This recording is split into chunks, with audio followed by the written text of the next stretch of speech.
네, 요한계시록, 네, 요한계시록, 네, 16탄, 네, 제목은 떼어진 봉인이란 제목입니다. 요한계시록 6장 1절에서 8절까지 말씀 보겠습니다. 1분 설교를 요한복음을 하다 보니까 계속 입에 배서 그래요. 요한계시록 6장 1절부터 8절까지 같이 읽겠습니다. 시작. 내가 보매 어린 양이 7인 중에 하나를 떼시는데 그때 내가 들으니 내 생물 중에 하나가 우레소리 같이 말하되 오라 하기로 이에 내가 보니 흰 말이 있는데 그 탄 자가 활을 가졌고 면류관을 받고 나아가서 이기고 또 이기려고 하더라. 둘째 인을 떼실 때에 내가 들으니 둘째 생물이 말하되 오라 하니 이에 다른 붉은 말이 나오더라. 그 탄 자가 허락을 받아 땅에서 화평을 제하여 버리며 서로 죽이게 하고 또 큰 칼을 받았더라. 셋째 인을 떼실 때에 내가 들으니 셋째 생물이 말하되 오라 하기로 내가 보니 검은 말이 나오는데 그 탄 자가 손에 저울을 가졌더라. 내가 내 생물 사이로부터 나는 듯한 음성을 들으니 이르되 한 데나리온의 밀 한 되요 한 데나리온의 보리석 대로다. 또 감람류와 포도주는 해치지 말라 하더라. 넷째 인을 떼실 때에 내가 넷째 생물의 음성을 들으니 말하되 오라 하기로 봄에 청황색 말이 나오는데 그 탄자의 이름은 사망이니 음부가 그 뒤를 따르더라. 그들이 땅 4분의 1의 권세를 얻어 검과 흉년과 사망과 땅의 짐승으로서 죽이더라. 아멘. 네, 어떠세요? 읽어보니까 점점 알 수 없는 이야기들로 가득하죠. 무슨 말이 나오고 색깔 있는 말이 나오고 그 말 탄자가 있고. 네, 어쨌든 이제 우리는 요한계시록 6장으로 들어왔어요. 그래서 보통 계시록을 읽다 보면 이제 본문에 나오는 네 말과 그 다음에 말 탄자 이야기 때문에 본능적으로 이 내용 자체가 굉장히 두려움을 느끼는 말들이거든요. 그러니까 인봉을 뗐더니 막 천사가 나타나서 막 이렇게 환영하는 게 아니라 뭔가 이상하죠. 분위기가 좋은 분위기는 아니에요. 그래서 흰 말, 붉은 말, 검은 말, 청황색 말 이것이 가져다 주는 건 뭐였냐면 전쟁, 기근, 그다음에 전염병, 죽음 이런 단어들이 지금 열거되고 있단 말이에요. 인봉을 뗐는데 그 뗀 인봉에서 나온 것들이 좋은 것은 아니더라는 거예요. 그래서 그 세대주의라는 표현 아세요? 세대주의라는 이단이거든요. 이단은 이러한 공포스러운 얘기들을 세대별로 정리를 해서 시대별로 성령의 역사가 다르다라고 해가지고 이런 것들을 이제 자기 입맛대로 해석해서 마치 우리에게 공포심을 주려고 하는 그 세대주의 이단들이 있어요. 그러니까 제가 몇 주 전에도 이스라엘 선교사라는 분의 설교를 들었거든요. 저는 이제 이스라엘 가본 적이 없어가지고 선교사란 분의 설교를 들었는데 처음에 그 도입부가 뭐였냐면 구약과 신약이 있잖아. 구약과 신약. 그러면 구약과 신약이 뭐예요? 성경인데 어떤 성경? 약속. 옛 언약? 새 언약. 그래갖고 구약, 신약. 저하고 비슷하죠? 그분이 이렇게 설교했다는 거예요. 비슷하죠? 근데 문제는 그 구약과 신약의 약속이잖아요. 이 약속을 어디로 연결했냐면 이분은 지금의 이스라엘로 연결을 한 거예요. 그러니까 그 약속의 성취가 이스라엘로 이루어진다. 그러니까 신약의 성취도 이스라엘로 이루어진다. 그래서 어떻게 해야 돼요? 이스라엘의 회복을 위해서 우리가 기도해야 되고 선교가 나가야 되고 거기를 이렇게 빨리 회복시켜야 우리가 구원받을 수 있다. 라는 식. 맞아요? 들려요? 틀렸죠. 그러면 어떻게 돼요? 구약과 신약의 약속을 누구의 성취로 봐야 돼요? 예수님의 성취로 봐야 돼요. 너무 쉽죠? 이제 세대주의 이단에 안 빠지겠죠? 네. 그런데 지금도 그런 세대주의적인 어떤 그런 성경 해석, 이런 거를 젊은 사람들이 특히 너무 빠져요. 너무 좋아하고, 막 이스라엘 갈라 그러고, 공부하라니까 어디 이스라엘 가. 막 그런 세대주의적 해석을 좋아하는 친구들이 너무 많다는 거예요. 그래서 그런 세대주의적 이단들의 특징은 뭐냐면, 자, 지금 봐. 세상을 봐. 지금 전쟁의 시대잖아. 전쟁 해요, 안 해요? 계속해요. 붉은 말이다. 종말의 때가 왔다. 그러니까 어떻게 해라? 우리 교회로 이렇게 와야 된다. 종말의 때. 하지만 우리가 지난 시간까지 봤지만 말씀의 핵심이 굉장히 중요한 거예요. 핵심. 과연 성경은 누구를 전하고 누구를 드러내기 원하느냐. 그랬을 때 그렇죠. 예수님밖에 없는 거예요. 그래서 성경은 우리 인간에게 어떤 행위를 하라고 이야기하는 책이 아니라는 거예요. 여러분에게 이스라엘을 가서 거기 회복시켜야 돼라는 자체가 어떤 행위잖아요. 우리가 해야 할 행위. 그런 얘기를 한다 안 한다? 안 한다는 얘기예요. 그러니까 세상의 현상에 집중하라는 책이 아니라는 거예요.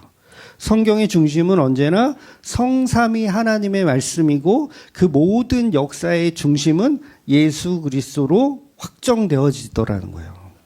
그래서 예수님만이 성삼위 하나님께로 갈 수 있는 문이고 길이고 진리인 거예요. 그러니까 이스라엘을 우리가 비행기 타고 가가지고 거기 회복시키는 게 문이에요, 진리예요, 길이에요? 아니라는 거예요. 그래서 사도 요한이 본문에서 봉인을 떼지 못했기 때문에 통곡하고 울고 있었죠. 그 얘기는 뭐예요? 이거 떼면 뭐가 임해요? 저주가 임한다니까요. 저주가 임하니까 이 저주를 감당할 수 있는 능력이 사도 요한에게는 없으니까 뭘 했다고요? 떼지 못하고 통곡하고 울고 있었다는 거예요. 그러니까 이 저주를 뗄 어떤 분이 와서 그거 뗐는데 뭐가 임해요? 당연히 저주가 임하는 거예요. 당연한 거예요. 그런데 본문에서 그 봉인을 떼는 사람이 누구인가를 봐야죠. 사도 요한이 그렇게 통곡하고 있었어. 내가 뗄 능력이 없어. 이것 떼면 나는 이 저주를 감당할 능력이 없어. 그런데 누가 떼요? 이 봉인을. 예수님이 떼시는 거예요. 어린 양 예수. 피가 흥건하신 그 어린 양 예수가 봉인을 떼고 있는 거예요. 그랬더니 무슨 일이 일어납니까? 여전히 당연히 전쟁, 기근, 사망이 오는 거예요. 근데 중요한 건 이걸 누가 뗐느냐 하는 거죠. 예수님이 뗐어. 근데 사망이 와, 저주가 와, 기근이 와, 공포가 몰려와. 그래도 예수님이 뗐다면 우리는 어떻게 해야 돼요? 아멘 해야죠. 여러분 저를 믿으십니까? 저를 믿으신다면 제가 무슨 일을 하든 믿어야 될 거 아니에요. 제가 가스를 막 밸브를 열어서 가스를 막 여기다 막 펴. 그래도 여러분은 저를 믿으신다면 그 일을 어떻게 해야 돼요? 아멘 해야 되잖아요. 가만히 있어야 되잖아요. 믿음이 없군요.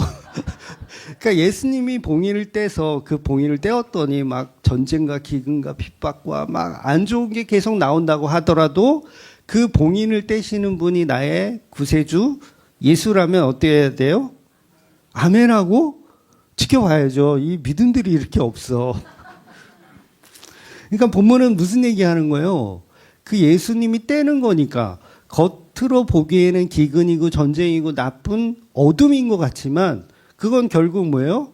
그 저주를 누가 감당해내겠다는 거예요. 예수님이 감당해낼 것이니 너희들은 그냥 지켜보라는 거예요. 제가 가스불을 가스를 막 켜가지고 여기다가 막 LNG 가스를 막 뿌려. 그럼 그거 어떻게 하겠다는 거예요? 제가 다 마셔버리겠다. 네, 비유가 적절한지는 잘 모르겠어요. 한 10년 전쯤인가요? 한국에 전쟁 난다고 막 이렇게 떠들던 어떤 선교사가 한 명 있어요. 그래서 그때 막 진짜 재산을 다 팔고, 한국에 있는 재산을 다 팔고 해외로 진짜로 도망가셨던 분들이 있어요. 그것이 알고 싶다 해도 방영을 했었거든요. 이름이 뭐였더라? 홍혜선인가? 아마 비슷한 이름일 거예요. 진짜 선지자라면 전쟁이 오니까 도망갑시다 이렇게 얘기하는 게 진짜 선지자일까요? 진짜 선지자는요, 전쟁이 오면 회개하고 예수 믿어라 해야 돼요. 이해가 되세요? 한국교회 전쟁하니까 우리 여러분 다 같이 베트남으로 우리 여행 갑시다. 제가 목사가 한국 이제 전쟁 나니까 빨리 베트남으로 여행 갑시다. 이러면 전 뭐라고요? 거짓 선지자인 거예요. 그러니까 진짜 선지자는 뭐예요? 이제 곧 여기 전쟁 나니까 우리는 빨리 회개하고 예수를 믿어야 된다라고 말하는 게 진짜 선교사의 일하는 거죠. 그런데 세대주의 이단들은 특징이 뭐예요? 전쟁 나니까 어떡하자? 다 피하자. 도망가자. 그러니 오늘 본문에서 봉인을 떼었다고 해서 그 봉인을 떼은 거가 무서우니까 빨리빨리 도망가. 이 얘기가 아니라는 거예요. 그 재앙을, 저주를 감당하신 예수님을 보라. 이렇게 말하는 게 오늘 본문의 아주 기본적인 서론인 거예요. 이 말씀을 이해 못하면 말씀 자체가 막 공포스러워. 막 뭐가 나오고 화를 쏘고 막 사람을 죽이고 막 난리 버거지를 쳐. 그런데 그걸 떼신 분은 예수님이고 그걸 감당해내실 분도 예수님이라는 거예요. 그래서 내가 봄에 어린 양이 7인 중에 하나를 떼시는 거예요. 이제 7개를 차례대로 떼는 거죠. 그래서 이 무시무시한 각종 말들이 불러오게 하는 분은 일찍이 죽음당한 예수 그리스도라는 거예요. 예수님이 이 말들을 나오게 하시는 거예요. 이해가 되셨죠? 예수님이 나오게 하시는 거예요.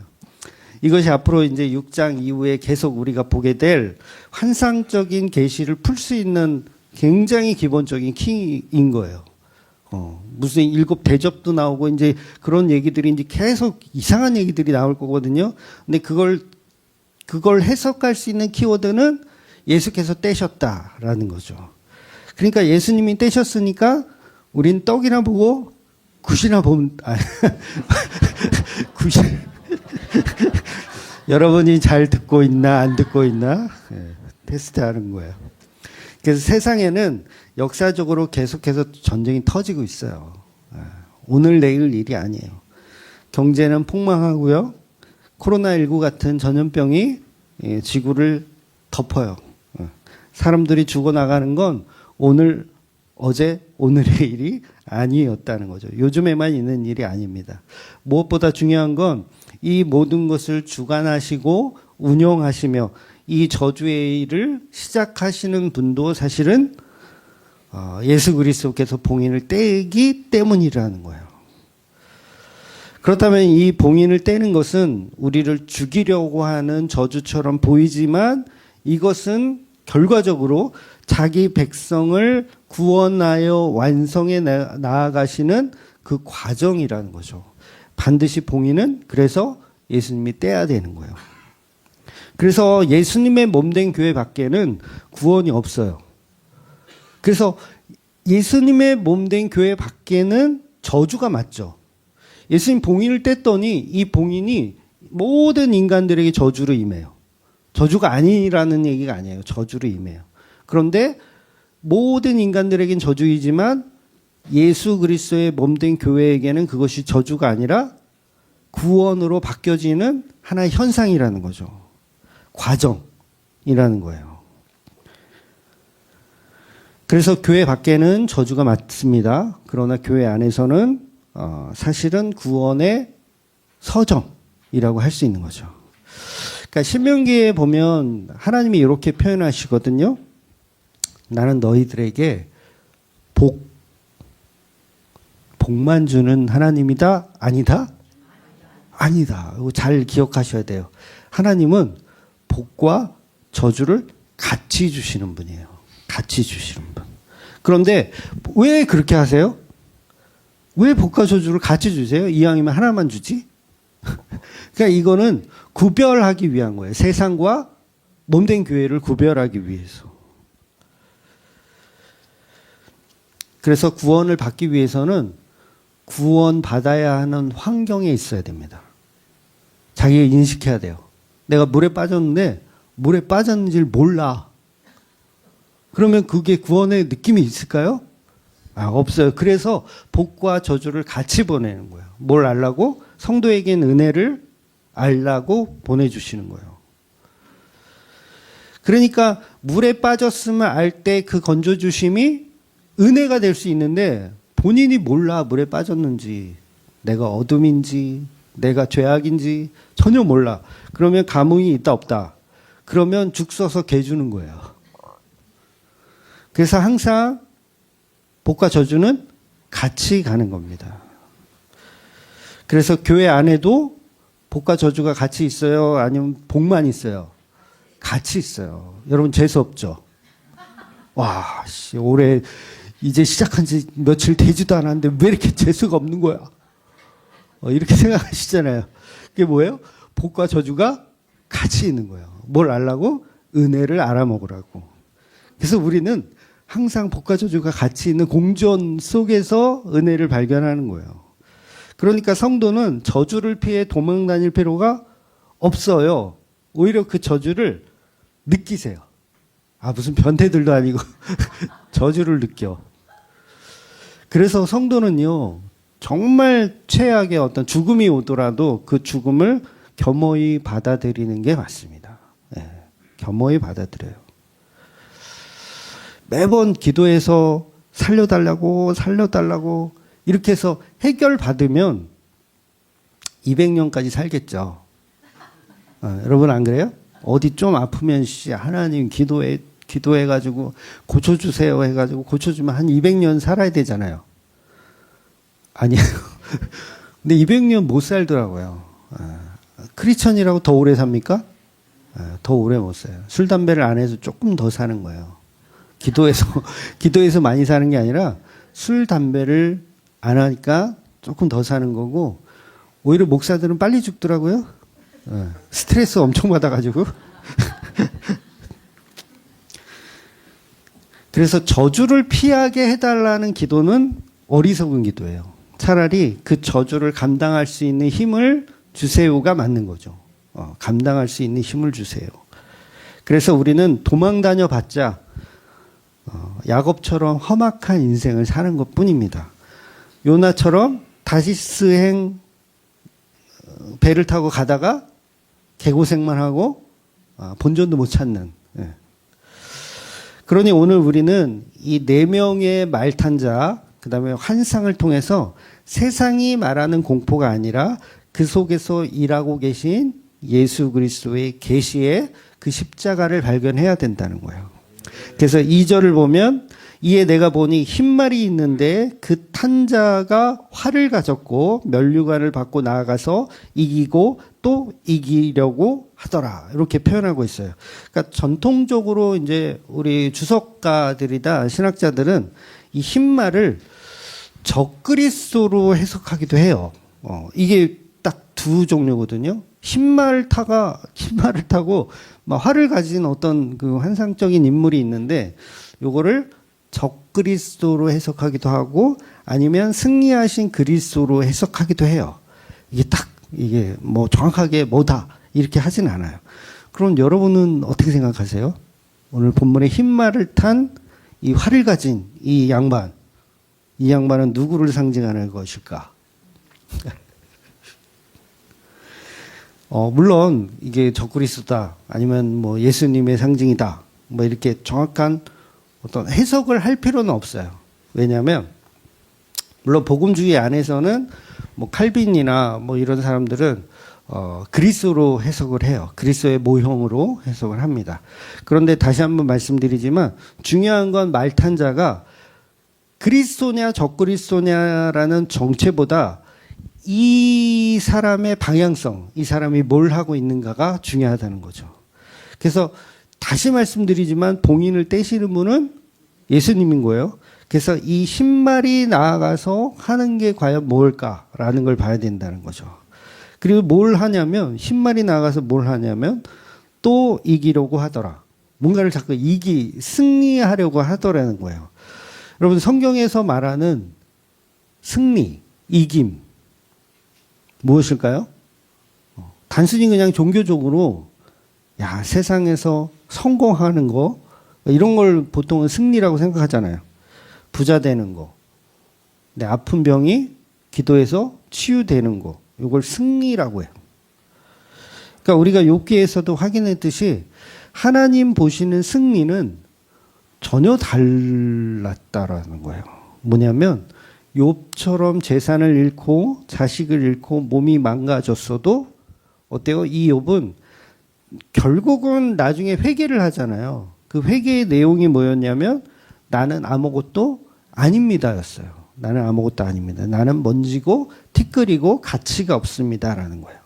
그러니까 하나님만 바라보게 하는 그 상태, 그걸 승리라고 하더라는 거예요. 승리.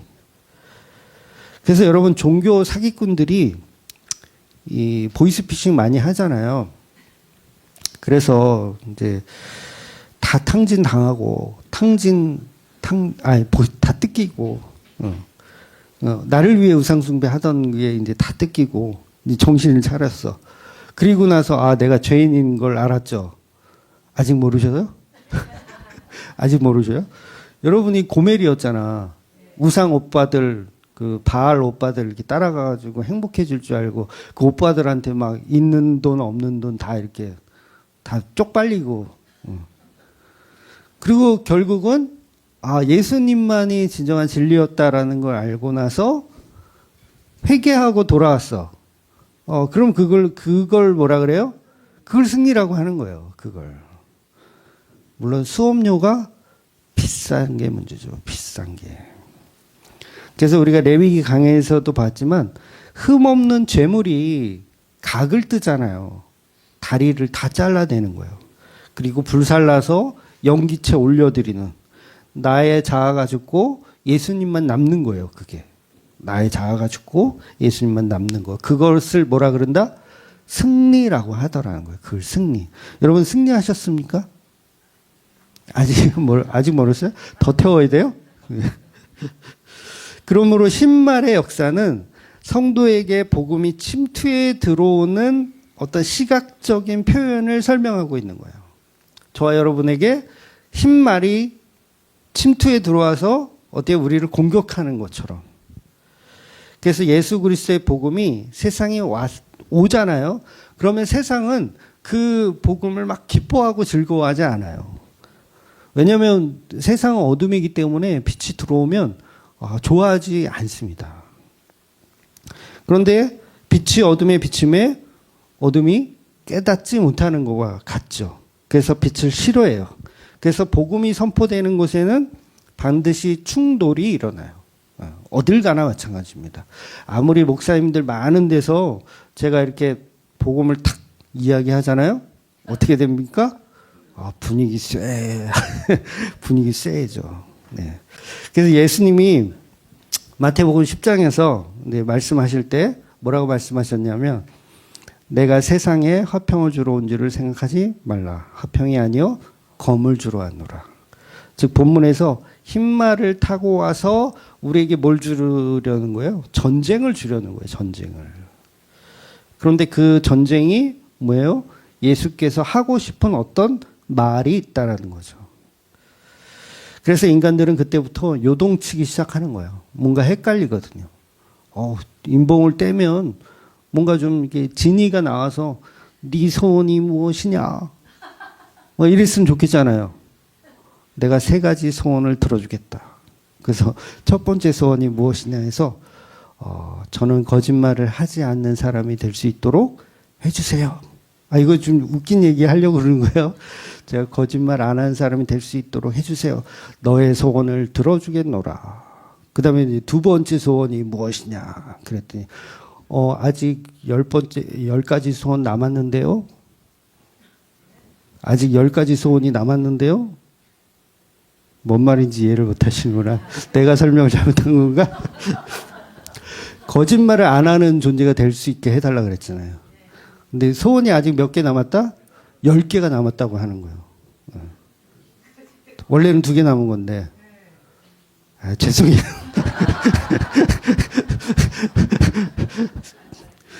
이런 식으로 우리는 요동을 치게 되어 있어요. 뭔 얘기인지 못 알아듣는. 예. 여러분, 제가 인터넷에서 찾아봤는데, 음페퍼 효과라고 들어보셨어요? 음페퍼 효과? 아무도 없을 거야. 나 잘난 척 좀 해야지. 나 이런 것도 알아. 음페퍼 효과가 뭐냐면, 1963년에 탄자니아의 중학생이 이름이 뭐냐면 엘라스토 음페파래요.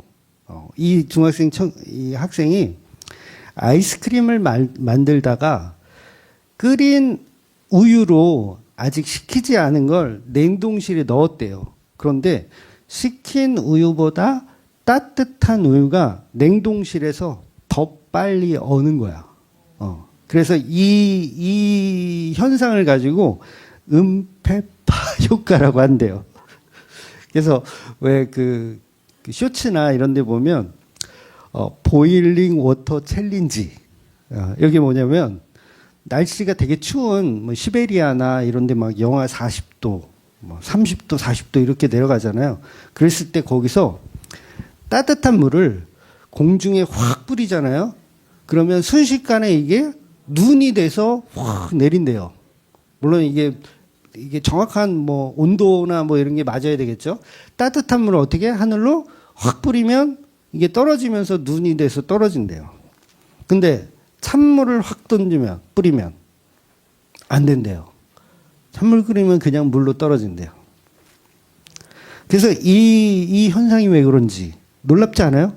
따뜻한 물이 더 빨리 얼고, 찬물이 빨리 안 얼고. 그래서 이거를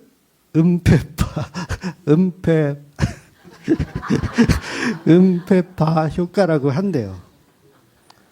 아직도 과학자들이 이 원리를 밝혀냈다 못 밝혀냈다? 못 밝혀냈대요. 왜 그런지 모른대요. 그러니까 제가 생각할 때는 찬물보다 따뜻한 물이 물 분자의 그 움직임이 활발하기 때문이 아닐까. 쉽게 말해서 움직이는 것들이 더 열을 뺏긴다는 거죠. 물론 우리는 체온이 있으니까 움직이면 더 더워지지만 얘는 무생물이니까 움직이면 열을 금방 뺏겨버린다는 거예요. 제 생각이에요. 이게 맞으면 저도 노벨상? 그러니까 빛이 들어오면 어둠은 요동치더라는 거예요. 빛이 들어오면 어떻게? 요동을 치더라는 거예요. 결국 죄인된 인간들이 움켜쥐려고 했던 어떤 가짜 평안, 가짜 행복, 이게 빛이신 복음이 찾아오면 그것들이 다 박살내어진다는 거예요. 그 자체를 전쟁이라고 하더라는 거죠. 그래서 복음이 저와 여러분에게 들어오면 이김과 동시에 갈등이 시작되는 거예요. 여러분, 복음이 없으면 사람들은 갈등을 별로 안 해요. 복음이 있기 때문에 갈등하는 거예요. 그래서 그 결과로 이제 3절과 4절에는 이제 흰 말이 나왔고 이제는 붉은 말이 등장합니다. 그 붉은 말은 그 탄자가 허락을 받아 땅에서 화평을 제하여 버리며 서로 죽이게 하고 또 큰 칼을 받았더라. 붉은 말은 더 무섭죠. 화평을 제하여 버리고 서로를 죽이게 하고 큰 칼을 받았더라. 하나님이 살아계시다면 왜 이 땅에 전쟁이 있는 것일까? 라는 질문을 우리는 늘 해오잖아요. 왜 무고한 사람들은 죽어나가는가? 코로나 때도 어때요? 무고한 사람들이 죽어나가요. 전염병이 창궐 하여서. 그래서 우리는 그러한 생각을 갖는 자체를 우리 인간의 생각이라는 거죠. 인본주의적인 생각. 그래서 인간은 그 자체가 선악과를 따먹은 죄인이기 때문에 하나님을 피해 도망가려는 어떤 요나의 모습처럼 그냥 그 현상 자체를 두려워할 뿐이더라는 거예요. 그냥 내버려 두면 서로 사랑할 것이라고 착각을 하는 거죠. 그러니까 우리가 가인과 아벨에서 가인이 아벨을 때려 죽이잖아요. 그 살인자의 DNA가 저와 여러분의 몸속에 있어요, 없어요? 우리는 세세 족속이다 이렇게 우기실 분 계세요? 어차피 걔네들 다 아담과 하와의 몸에서 나온 거예요. 어떤 분이 그 전화로 질문하셨는데 셋이 대신해서 주신 거잖아요. 아벨을 대신해서. 라고 했을 때 그 셋은 그럼 아담의 뿌리가 아닌가요? 이런 질문을 하셨는데 아담의 뿌리 맞아요. 아담에게서 난 자입니다. 동정녀에게서 나시는 분은 오직 예수 그리스도밖에 없어요. 대신 줬다니까 성령으로 잉태됐나 이렇게 그게 이제 질문하셨는데 그렇지 않습니다. 우리는 누구의 피가 흘러요? 여전히 가인의 피가 흐르고 있는 거예요. 그러니까 아담이라고 하는 그 DNA가 우리 안에 죄악의 DNA가 이미 존재하더라는 거죠. 그래서 화평을 제하여 버린다는 것은 하나님이 없는 세상의 그 세상의 평화가 얼마나 허구인가를 보여주는 폭로의 말씀이라는 거예요. 그러니까 사람들은 좋은 척, 예쁜 척 그런 거 되게 좋아하잖아요.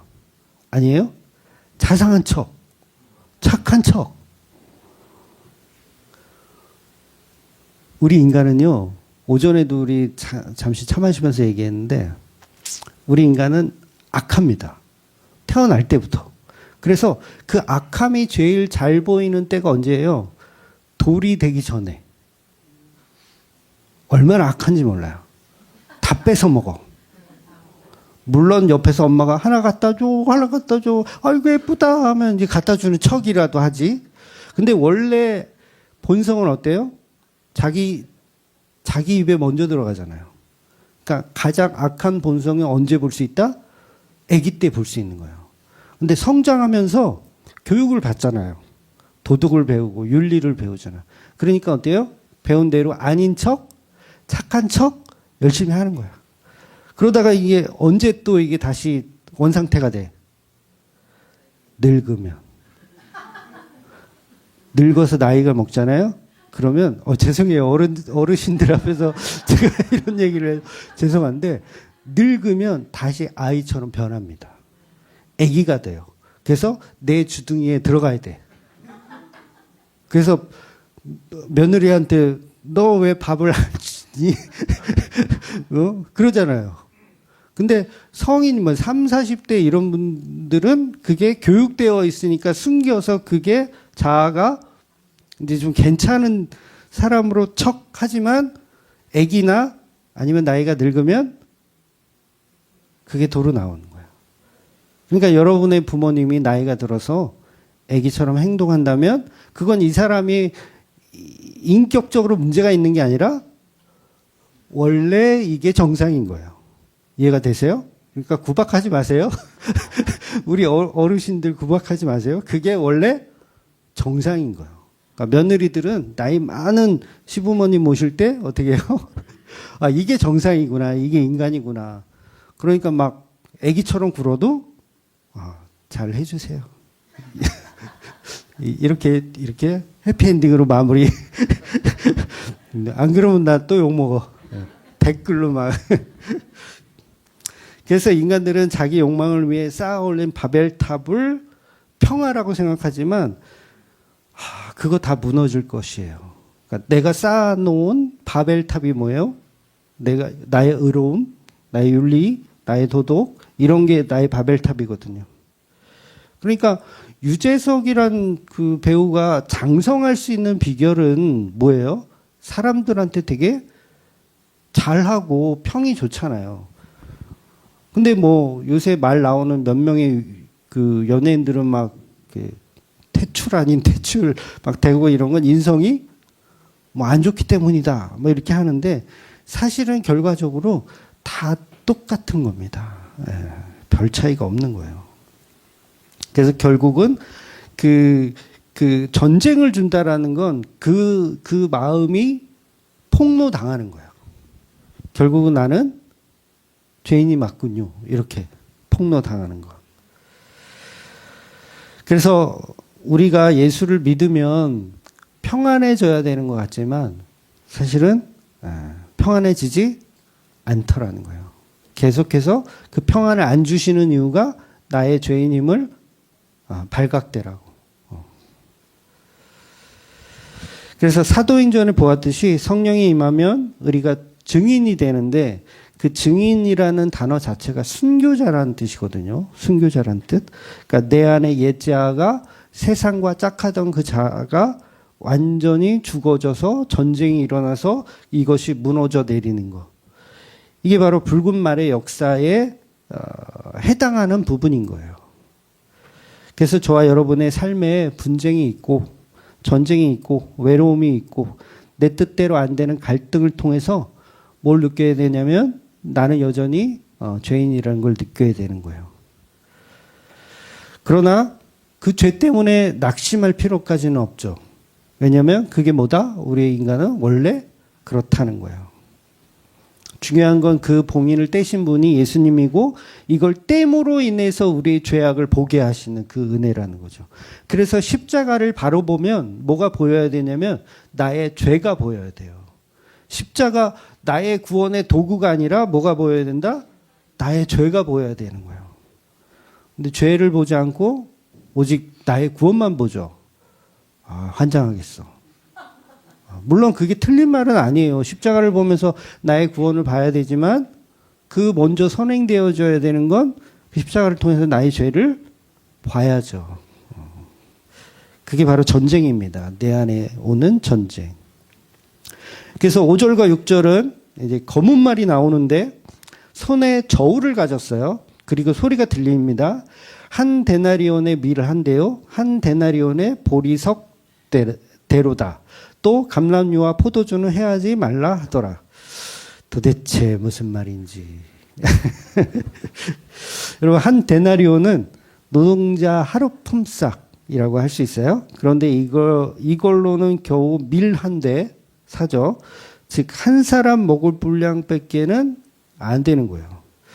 그러니까 엄청난 인플레이션, 경제적 공황, 그리고 기근을 표현하는 거예요. 네. 그래서 먹고 사는 문제가 극도로 힘들어진다는 거죠. 요즘 나라에서 비상이 걸렸던 거 아세요? 요즘 나라가 비상이 걸렸어요. 뭐냐면 환율이 1,500원에 갈락말랑. 그러니까 몇 주 전서부터 대책회의를 막 한다는 뉴스를 봤거든요. 그러니까 지금 어느 정도 잡았는지 모르겠고 어제 제가 환율을 보니까 1,446원이더라고요. 1,446원. 30 얼마? 이제 코앞이에요. 1,500. 근데 이 1,500원이 왜 그렇게 중요하냐면 이거 만약에 넘으면 확 올라갈 수 있어요. 그래서 이걸 잡으려고 하는 거예요. 1,500 밑으로 어떻게 해서든지 잡으려고. 그래서 요즘은 옛날처럼 그 장판 밑에 현금을 막 이렇게 숨겨두시는 분. 옛날엔 그랬잖아요. 장판 밑에 막 숨겨두고 막 현금 다발로 막 항아리에 숨겨두고. 그리고 저금통도 막 있었잖아요. 학교에서 저금통 막 저축하라고 이렇게 나눠주기도 하고. 근데 요즘은 저금통에 저축하거나 장판 밑에 현금 넣어두면 그 바보예요? 바보 아니에요? 그거 바보예요. 몇 명 있어, 지금. 그러시는 분들. 자기 돼지 저금통에 막 이만한 그 가스통에다가 저금통 만들어가지고 거기다 잔뜩 모아놓고 계신 그거 진짜 바보 같은 짓이에요. 뭐 때문에 그래요? 인플레이션 때문에 그래요. 무슨 말이냐면 아파트 한 채 값을 내가 장판 밑에 넣어놨어, 지금. 아파트 한 채 값을. 그래서 30년 후에 꺼내봤더니 그 돈으로 자전거 한 대도 못 살 수 있다는 거예요. 이해가 되시죠? 그러니까 이게 굉장히 심해진다면, 만약에 이게 그 물가 상승률이 지금보다 더 급배속으로 올라간다면, 아파트 한 채를 장판 밑에 넣어놨더니 30년 후에 꺼내봤더니 그걸로 짜장면 한 그릇 사 먹어야 되는 시대가 올 수도 있다는 거예요. 놀랍지 않아요? 별로 안 놀랍네. 그래서 요즘은 소처럼 벌어서, 소처럼 그냥 열심히, 하루하루 열심히 벌어서는 가난을 벗어날 수가 없다. 그럼 어떻게 해야 돼요? 노련하게 재테크를 하든가, 사기를 치든가, 아니면 눈탱이를 치든가. 요즘 넷플릭스 보니까 1등 하는 드라마가 뭔가 했더니요, 초능력자 이야기가 나오더라고요. 초능력자. 근데 초능력자게 얘기했나? 아이디어가 너무 웃긴데, 초능력을 쓸 때마다 현금이 사라져. 놀랍지 않아요? 나한테 10,000원이 있으면 10,000원어치의 초능력을 쓸 수 있는 거야. 내 10만 원이 있으면 10만 원어치의 초능력을 쓸 수 있어요. 그러니까 돈이 뭐라는 거예요? 돈이 그 초능력이다 이거예요. 그러니까 돈만 있으면 다리에서 막 떨어지는 버스도 잡아 끌어. 사람들을 막 구해줘. 근데 자기 주머니에 있는 돈은 막 다 사라져. 그만큼 이 시대는 돈이 뭐다? 초능력이다. 저는 이 드라마를 쓰신 작가가 굉장히 시사적으로 잘 쓰시지 않은 건가라는 생각을 했어요. 그리고 다른 초능력자는 뭐 술을 마시는 초능력자도 있어요. 술을 마셔야 뭘 할 수 있다? 초능력을 할 수 있어. 또 한 사람은 빵을 먹더라고요. 빵을 먹으면 초능력을 할 수 있고. 성경하고 비슷하지 않아요? 떡과 빵과 포도주, 그 다음에 돈. 이게 초능력이다. 그러니까 이 시대는 그만큼 뭘 좋아해요? 돈을 좋아해요. 12시 됐다고 지금.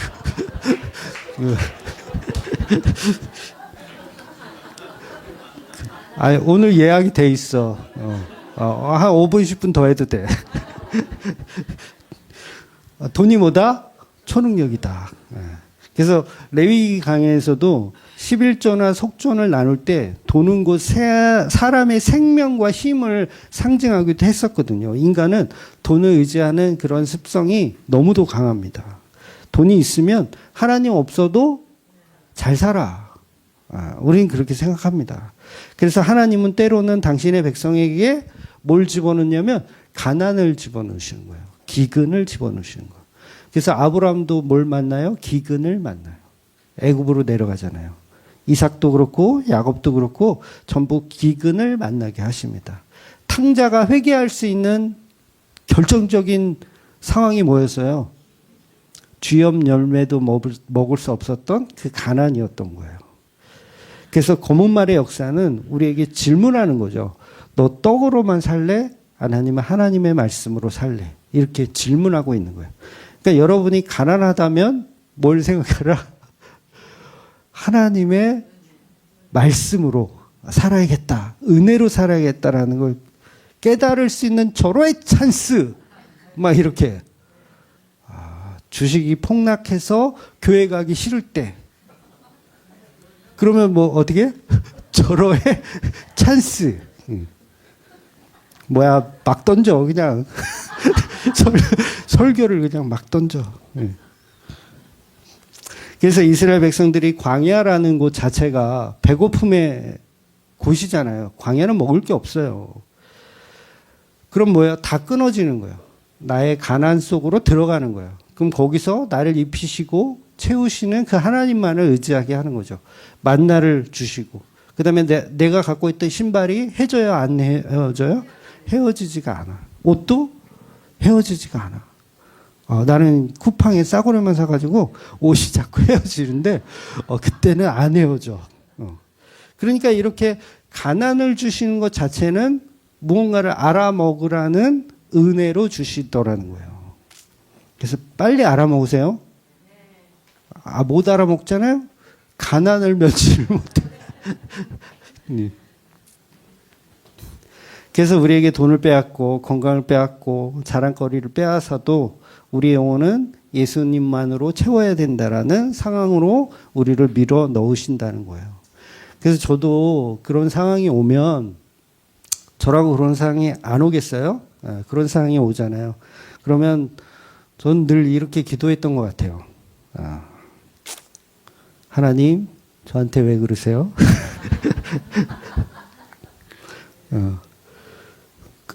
그렇게 안 해도 저 알아들었어요. 그만하세요. 이렇게. 저는 진짜 그렇게 기도했던 것 같아요. 정말 뭐 가난뿐만 아니라 무슨 나쁜 일이 있을 수 있잖아요. 뭐 아이가 아프다든가 뭐 그런 상황에서는 그런 기도가 나올 수밖에 없더라고요. 하나님 나한테 왜 그러세요? 내가 이렇게 한다고 뭐 흔들릴 사람 아닌 거 아시잖아요. 그래서 본문의 말씀에선 중요한 게 하나가 붙어 있죠. 감람류와 포도주는 해치지 말라. 완전 가난해도 모는 낫도라 생명을 유지할 수 있을 만큼은 냅둬라 이러는 거예요. 그러니까 죽이지 않으세요. 가난해서 죽을 것 같으신 분은요, 저를 찾아오세요. 제가 라면을 사드릴게요. 진짜 기억하세요. 괜히 목 메고 가스불 피우고 연탄불 피우고 그러지 말고. 그래서 육신은 굶주릴지라도 그 영혼을 생명으로 이끄시는 그 예수님을 우리가 봐야 된다는 거죠. 그래서 비록 무화과 나무에 열매가 없고 감람나무에 열매가 없고 논밭에 식물이 없어도 나는 여호와로 기뻐하는 것. 나는 예수 그리스도라는 복음으로 기뻐하는 것. 청생말 이야기해야 되는데 마지막 7절과 8절에 청생말이 나옵니다. 그 탄자의 이름은 사망이고 음부가 뒤를 따라요. 4분의 1을 죽인대요. 땅의 4분의 1을. 그러니까 죽음은 모든 인간이 가장 두려워하는 겁니다. 그러나 복음서에서는 이 5분마다 울리는 거야? 누가 이기나 해볼까? 나 그러거나 말거나 나 계속해. 그러니까 복음서에서는 가만히 있어봐. 그래서 죽음은 모든 사람이 두려워하는 거지만 복음서에서 우리가 그 죽음을 확인하잖아요. 성경은 우리에게 살아야 한다 말하지 않아요. 뭐라고요? 죽어야 한다고 말해요. 죽어야 한다. 그러니까 벨이 울리는 건 넌 죽어야 한다. 죽어야 한다. 그러니까 한 알의 밀이 땅에 떨어져서 썩어져서 죽어서 열매가 나는 거예요. 그걸 누가 하신 거예요? 예수님이 하신 거예요. 그래서 우리는 그분을 믿고 그분의 삶 가운데 우리가 들어가는 거예요. 들어가는 거. 그래서 성도에게는 그게 형벌인 것 같고 그게 죽음인 것 같고 이 벨소리가 이제 나를 카트하는 것 같지만 이게 저주가 아니라 예수께서 이루신 그 복음에 관한 이야기를 우리에게 설명하더라는 거죠. 네, 더 이상 길게 있다가는 큰일 날 것 같아요. 다음 주에 조금 더 다루고요. 그래서 이 역사의 소용돌이 속에서도 썩어질 세상을 기대하지 마시고 오직 십자가로 묶인 바 되어서 그 예수님의 이루신 봉인, 예수님이 떼신 봉인, 떼고 예수님이 나몰라라 하시는 게 아니에요. 떼시고 그것을 다 감당해내시는 그 예수님만 믿고 살아가시는 저와 여러분이 되시기를 예수님의 이름으로 축원드리겠습니다. 아멘. 기도하겠습니다.